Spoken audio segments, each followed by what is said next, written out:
শুভ সময় বন্ধুরা। সম্প্রতি গাজী রাকায়াতের একটি পডকাস্ট নিয়ে আলোচনা সমালোচনা তুঙ্গে। অভিনেতা পরিচালক গাজী রাকায়াত হঠাৎ করেই নাস্তিক থেকে আস্তিক হয়ে গেলেন। একজন মানুষ কি গ্রহণ করবে কি বর্জন করবে এটা তার ব্যক্তিগত বিষয়। সে তো আজীবন পাপের কাজ করে শেষ বয়সে এসে তার ভুল বুঝতে পেরে ইসলামের পথে আসতেই পারেন।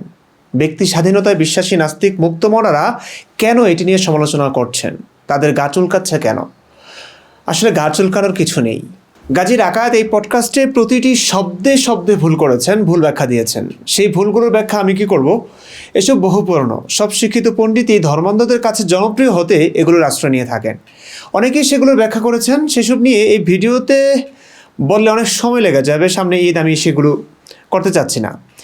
আপাতত এই লোকের সাথে বসার আহ্বান জানাচ্ছি, বসেই কথা বলবো। উনিও চ্যালেঞ্জ জানিয়েছেন, অথচ আসিফ মহিউদ্দিন সহ অনেক মুক্তমনারাই তার সাথে বসতে রাজি, বিজ্ঞাপন দিচ্ছেন। সাড়া দিচ্ছেন না তিনি নিজে। 1 ঘন্টার বেশি সময় ধরে তিনি যে ভুলভাল বলেছেন তা শুধরাতে ওনাকে নিয়ে বসা ছাড়া উপায় দেখছি না। তাই বিনম্র শ্রদ্ধার সঙ্গে স্যারকে আহ্বান জানাচ্ছি আসিফ মহিউদ্দিন ভাইয়ের সাথে বসবার জন্য। আমরা কোরআনের অলৌকিকতা দেখে ইসলামে ফিরে যেতে চাই। দর্শক, কেউ একটি অমানবিক, অযৌক্তিক, অবৈজ্ঞানিক, সাম্প্রদায়িক বৈষম্যমূলক ধর্মকে তার ভণ্ডামি দিয়ে মন গড়া ব্যাখ্যা বিশ্লেষণ করে মূর্খতা বা ইচ্ছেকৃত মূর্খতা দেখিয়ে সেটিকে যৌক্তিক, মানবিক, অসাম্প্রদায়িক ধর্ম বানালে আমাদের কি সমস্যা? সমস্যা আছে দর্শক। দীপুচন্দ্র দাসদের যে ধর্মের লোকেরা জীবন্ত পুড়িয়ে হত্যা করলো, দেশের জ্ঞানীগুণী কত কত ব্লগার, নাস্তিক, ইসলাম ত্যাগকারী মানুষকে জবাই করলো যে ধর্মের লোকেরা, সেই ধর্মের মাঝে একজন অসাম্প্রদায়িকতা খুঁজে পাচ্ছেন। সমস্যা এখানেই। উনি বলেছেন ইসলাম নাকি সবার জন্য, আল্লাহ নাকি সবার জন্য। আমি না সত্যি কনফিউজ ছিলাম। উনি কি আসলেই জানেন না ইসলামের নবী দাবি করা মোহাম্মদ ইহুদি খ্রিস্টানদের রাস্তা কিনারায় ঠেলে দিতে বলেছেন? উনি কি আসলেই জানেন না মোহাম্মদ ইহুদি খ্রিস্টানদের সাথে যুদ্ধ করতেন ইসলাম না মানার কারণে? উনি কি আসলেই জানেন না মোহাম্মদের উপার্জন ছিল গনিমতের মাল? অন্য ধর্মের লোকদের মেরে তাদের ধন সম্পদ লুটকেই বলে গনিমত। উনি কি আসলেই জানেন না মোহাম্মদ কাব বিন আশরাফ, আসমা বিনতে মারওয়ান, আবু রাফে ইহুদি সহ কত কত মানুষকে নির্মমভাবে হত্যা করেছেন কেবল মোহাম্মদকে নিয়ে যৌক্তিক সমালোচনা করবার কারণে? অভিনয়, পরিচালনা, নাচ, গানে ডুবে থাকা মানুষদের ধর্ম নিয়ে গভীর অধ্যয়নের সুযোগ নেই সেটি আমি জানি। তবে কি ওনার চারপাশের পৃথিবীটাকে উনি দেখেননি? দীপুচন্দ্র দাসের সাথে কি হয়েছে সেটি দেখেননি? প্রশ্ন করেননি কাউকে কেন মারা হয়েছে দীপুচন্দ্র দাসকে? কে মেরেছে? কিসের কারণে মারা হয়েছে? সেটা ইসলামে আছে কি নেই? এই যে আজ তিনি নাস্তিক থেকে আস্তিক হয়ে একদম দাড়িওয়ালা এক পাক্কা মুমিন ধর্ম ব্যবসায়ীর চ্যানেলেই গেলেন প্রকাশ্যে সদম্ভে, অথচ বিপরীতটা হলে কি তিনি পারতেন? আমার চ্যানেলে ইসলাম ত্যাগের ভিডিওগুলো কেন ঢেকে দিতে হয় বলুন তো? কেন লক্ষ লক্ষ মানুষ ইসলাম ত্যাগ করে সেটা প্রকাশ করতে পারেন না ভয়ে? তারপরেও ইসলাম সবার, আল্লাহ সবার, ইসলাম ধর্মনিরপেক্ষতার ধর্ম। এক জায়গায় তিনি বলেছেন সূরা আহজাবের 27 নং আয়াত বলে তিনি পড়েছেন লোকমানের 27 নং আয়াত। সূরা আহজাবের মোস্ট প্রবাবলি 27 নম্বর আয়াত হবে আমার যতদূর মনে পড়ছে।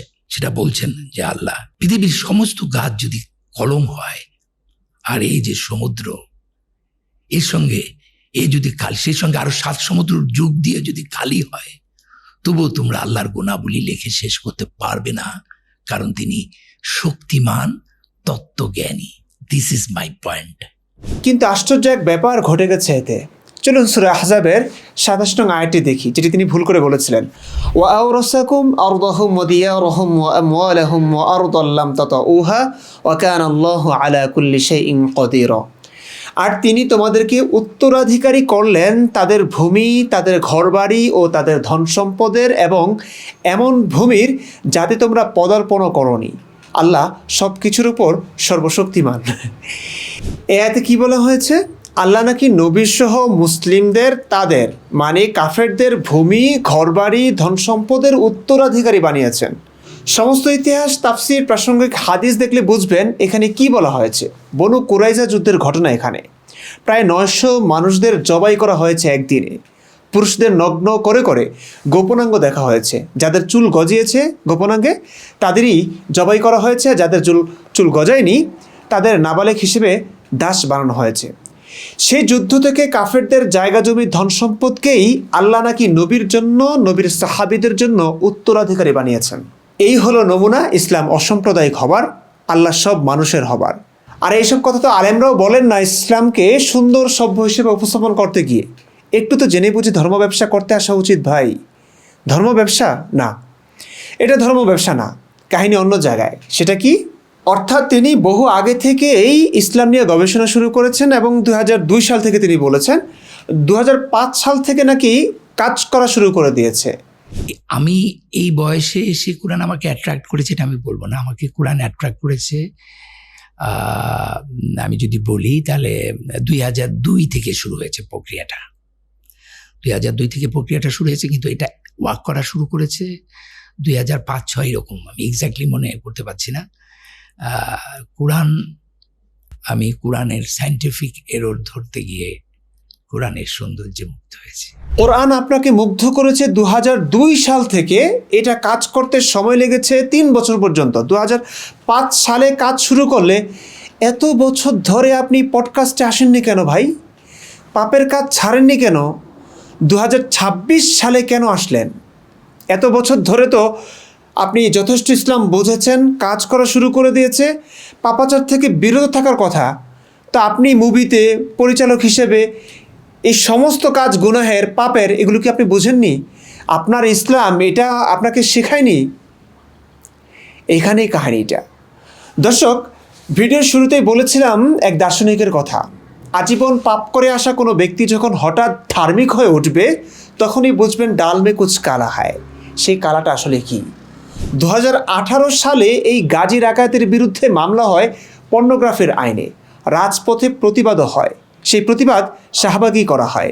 স্লোগান তোলা হয় গাজী রাকায়াতের অপকর্ম প্রকাশ পাক পেরিয়ে তার ক্ষমতার বর্ম। সেদিন নিপীড়নকারী গাজী রাকায়াতের বিচার চেয়ে কিছু মানুষ রাজপথে নেমেছিল, কিন্তু ক্ষমতার বর্মে তার অপকর্ম হয়তো ঢাকা ছিল। অভিনেতা পরিচালক গাজী রাকায়াতের বিরুদ্ধে মেসেঞ্জারে অশ্লীল প্রস্তাবের অভিযোগ নিয়ে হইচই। একজন নারী অভিযোগ করেছেন যে গাজী রাকায়াত মেসেঞ্জারে তাকে অশ্লীল প্রস্তাব দিয়েছেন। অপকর্ম কি এখানেই শেষ? না দর্শক, ক্ষমতা যাদের হাতে, শত শত অভিনেত্রীর অভিনয় যার হাত ধরে, সেই পরিচালকের কুপ্রস্তাব মিডিয়া জগতে খুব বেশি বড় কিছু নয়। অর্থ ক্ষমতার আড়ালে এই কুকর্ম ঢেকে ফেলা যায়। কিন্তু তার ভাই গাজী বেলায়াত 300 কোটি টাকা আত্মসাৎ করে কানাডায় চলে যায়। নিউজটা দেখুন। রাষ্ট্র মালিকানাধীন বেসিক ব্যাংকের 300 কোটি টাকা আত্মসাৎ করে কানাডায় আত্মগোপনে থাকা জাহাজ ব্যবসায়ী গাজী বেলায়েত হোসেন, জিবি হোসেন মিঠুর অবৈধ সম্পদ অনুসন্ধান শুরু করেছে দুর্নীতি দমন কমিশন। হ্যাঁ, এই ব্যবসায়ী গাজী বেলায়েত হলো গাজী রাকায়াতের ভাই। 300 কোটি টাকা আত্মসাৎ করে কানাডায় চলে যায়। কানাডা কি এত টাকা নিয়ে গেছে সে? না। যারা আইন জানেন তারা বুঝবেন দেশের এত বিপুল পরিমাণ টাকা অন্য দেশে নিতে পারবেন না। তাহলে কোথায় আছে সেই টাকা? ভাইয়ের কাছে থাকাটা কি খুব অস্বাভাবিক? না। ধারণা করা হচ্ছে গাজী বেলায়েতের আত্মসাৎ করা 300 কোটি টাকা তার ভাইয়ের কাছেই আছে। একে তো নারী কেলেঙ্কারি, যৌন নিপীড়নের অভিযোগে তার কেরিয়ার প্রায় শেষ। নিজ অঙ্গনের সম্মান শ্রদ্ধা বলতে কিছু নেই। যৌন নিপীড়নের মামলা না হয় ক্ষমতার বর্মে ঢাকা পড়েছে, কিন্তু 300 কোটি টাকার মামলা কি সেই ক্ষমতার বর্ম ঢাকতে পারবে? না। সেখানে প্রয়োজন ধর্ম। গাজী রাকায়াত অন্তত বুঝেছিলেন এই পৃথিবীর সবচেয়ে করুণ, বুদ্ধিহীন, যুক্তিহীন মানুষ হলো মুসলিমরা। এদের ধোঁকা দিয়ে বোকা বানানো খুব খুব সহজ। ইসলাম এমন এক ধর্ম যা সকল অপরাধীর সর্বশেষ ঠিকানা। আজীবন আকাম কুকাম করে যদি শেষ বয়সে ফুর্তি করার অঙ্গ প্রত্যঙ্গ লক্কর ঝক্কর করে ঠিকমতো ফুর্তি করা না যায়, তখনই সেই লক্কর ঝক্কর অঙ্গ প্রত্যঙ্গ নিয়ে ধর্মের আশ্রয় আসলেই সম্মান বেড়ে যায়, তার সকল পাপ পূর্ণ হয়ে যায়। এতদিনের ঘৃণা নিমিষেই ভালোবাসায় রূপান্তরিত হয়ে যায়। বহু হাদিসে আছে শুধুমাত্র লা ইলাহা ইল্লাল্লাহ বললেই সে জান্নাতে যাবে। মান ক্বালা লা ইলাহা ইল্লাল্লাহ দাখালাল জান্নাহ। 100 বছরের বুড়ো নাস্তিকও যদি মরার একদিন আগে কেবল ইসলাম মেনে নিয়েছে বলে, তবে তার সকল আকাম কোকাম মাফ হয়ে নবজাতক শিশুর মতো নিষ্পাপ হয়ে মারা যায়। গাজী রাকায়াত বুঝেছিলেন নারী নিপীড়নের মামলা ক্ষমতার বর্মে ঢেকে ফেললেও 300 কোটি টাকার মামলা ক্ষমতার বর্মে নয়, ধর্মে ঢাকা পড়তে পারে। 90% মুসলমানের দেশে মানুষ ইসলাম মানুক আর না মানুক, আল্লাহ, নবী, কোরআন, হাদিসে অগাধ ভালোবাসা আছে তাদের। এসবের কাছে সারেন্ডার মানি সেই মানুষটার সকল কালো আলো হয়ে যাবে।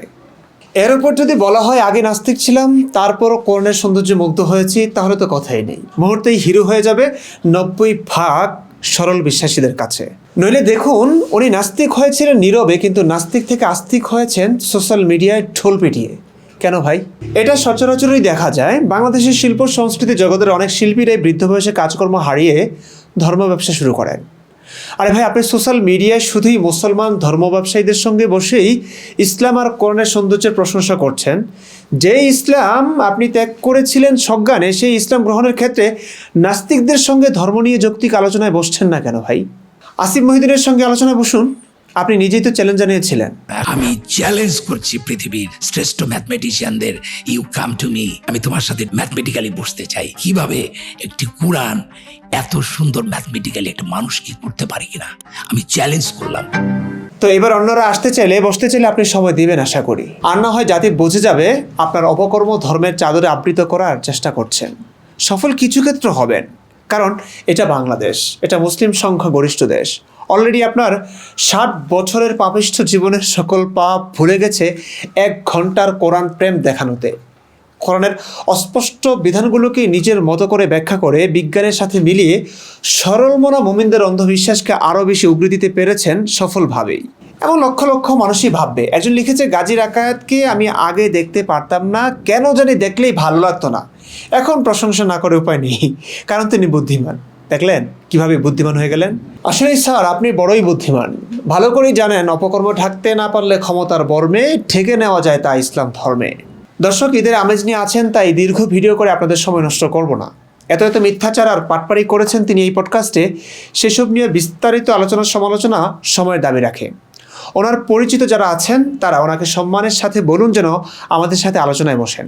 আসিফ মহিউদ্দিনের সাথে অন্তত বসতে পারেন। আসিফ ভাই ঘোষণা দিয়েছেন ওনার ভয় লাগলে একজন আলেম নিয়েই বসতে পারেন। ভিডিওটি বেশি বেশি শেয়ার করবার অনুরোধ রইল।